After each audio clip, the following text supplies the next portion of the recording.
So hi everyone, it's me Sam here again and welcome back to the part 3 of US visa for dentists, okay? And in this video, I'm going to be talking about interview questions for the B1, B2 or the tourist visa. Now the questions will vary depending on every interviewer, but most often you will be getting some of these questions, okay? You have to remember that when you go for your visa interview, you listen carefully what documents the interviewer asks for and give them only those documents, okay? Most often they will ask you for the first question will be, can I have your passport? Give them your current passport.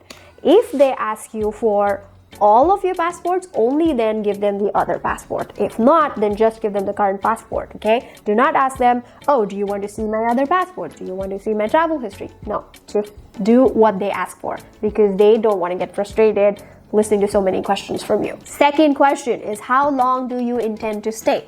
Now give a simple answer. If you intend for a week or a couple weeks or 3 weeks, specifically mention the number of weeks, okay, or months. Always make sure that it is within the validity period of the US tourist visa. The validity period for US tourist visa for one time is usually 1 to 6 months. So make sure your stay is within this time period, okay?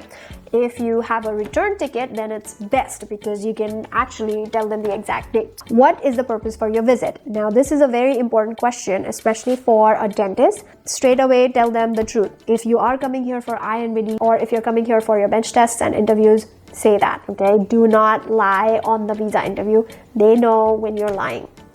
And that's a very bad thing. And especially for this reason, make sure you have booked your INBD dates in advance so that you can actually show the proof of the exam dates, okay?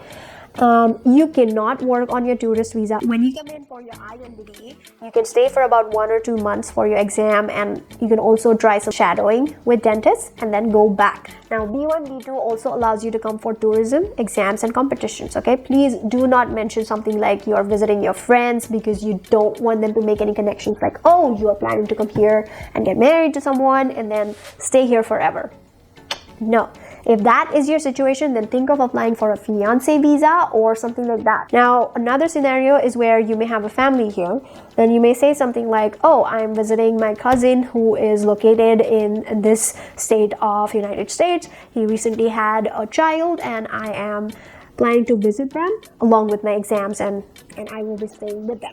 Make sure your intent is to go back home and not to stay here in the United States. Other questions that they can ask you is, what do you do for a living? You can say something like you are a dentist and you work for so-and-so company, or you are an associate with so-and-so dentist, or you own a dental clinic. That's a very good reason for you to come back to. And if you are unemployed, then it can be a little tricky, okay? Maybe you are in between 2 jobs and you're taking this vacation or something like that. Now, the next question can be something like, are you traveling alone or is there anyone with you? Say appropriately if you have dependents with you.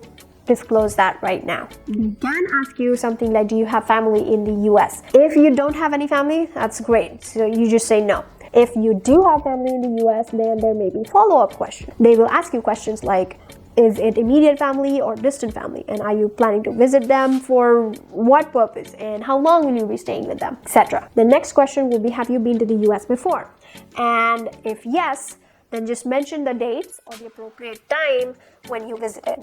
And if no, just say so. Then the other question will be, where will you be staying? Okay, if you have a hotel itinerary, then have that ready.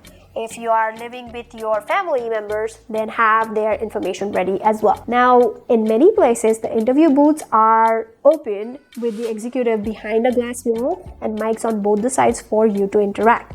And just below the mics, there's a small window where you can pass on all of your documents from. Let me tell you a small story about the time when I went for my US visa interview for the tourist visa, okay? And this happened in Delhi. And it was the chance of the elderly couple, you know, right in front of me. And I was standing like 7 to 8 feet behind that window. So I could literally hear the questions that were asked to that couple, okay?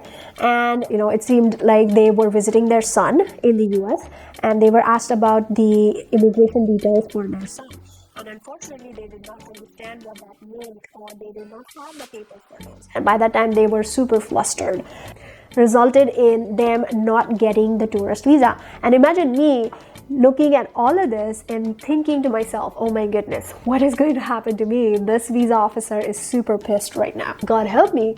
And I go in, I greet him with a smile, and luckily it all went on smoothly. And imagine this, he spoke to me in Hindi saying, आपका visa आपके घर 2 हफ्तों में passport के साथ आ जाएगा.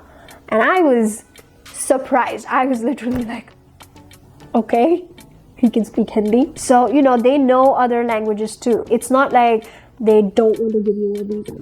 They are the first line of filter essentially for people who are coming from different parts of the world to the US. So they need to make sure that you are not going to live in the US forever, and that's the reason why they do this. Okay, and they go through this process for so many people throughout the day, and sometimes they can get a little irritated. Okay, so be nice to them, greet them with a smile, say how are you, and it should go quite well. Alright, for those who are new, I am Dr. Sam. I am a practicing dentist in Washington, United States, and I also make videos for internationally trained dentists for them to pass their exams and get into dental schools here so that they can practice over here. Okay, so if you want to do the same, then make sure you subscribe to this channel and also hit the bell icon so you will be notified about whenever I upload a new video. That's all, my friends. These are the usual questions that the executive will ask you during your US tourist visa interview. And depending on how you answer and how the interviewer feels, you may or may not get your US tourist visa. Okay? Adios for now.